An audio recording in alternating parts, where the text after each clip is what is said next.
Big pass Tamil season 9ஓட இந்த வாரத்திற்கான eviction ப்ராசஸ்ல யாரு எலிமினேட் ஆயிருக்கிறாங்க அப்படின்னு பார்த்தீங்கன்னா, வாட்டர்மெலன் ஸ்டார் திவாகர் தான் எலிமினேட் ஆயிருக்கிறாரு அப்படிங்கிற மாதிரி இப்ப நியூஸ் வந்திருக்கு. இதுக்கு முன்னாடி வரைக்கும் கனி அவர்கள் தான் எலிமினேட் அப்படிங்கிற மாதிரி சொல்லியிருந்தாங்க. ஆனா லாஸ்டா வந்து பார்த்தீங்கன்னா, இப்ப திவாகர் தான் எலிமினேட் ஆயிருக்கிறாரு, கனி இல்லை அப்படிங்கிற மாதிரி நியூஸ் வந்திருக்கு. இன்னும் உறுதியான தகவல் வரல. ஆனால் கடைசி நேரத்தில் இப்படியெல்லாம் ரிசல்ட் வந்தது அப்படின்னா அது உறுதியாக தான் இருக்கும். ஸோ நம்ம திவாகர் வந்து பார்த்திங்கன்னா ரொம்ப ஓவராக பண்ணிக்கிட்டு இருந்தாப்புல. ஸோ கண்டிப்பாக மக்கள் வந்து திவாகருக்கு ஓட்டு போட்டிருக்க மாட்டாங்க.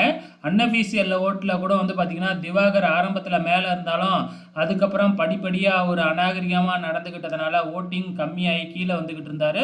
அந்த வகையில் இந்த வாரம் திவாகர் எலிமினேட் ஆகிறதுக்கு சான்சஸ் இருக்குது. பொறுத்திருந்து பார்க்கலாம்.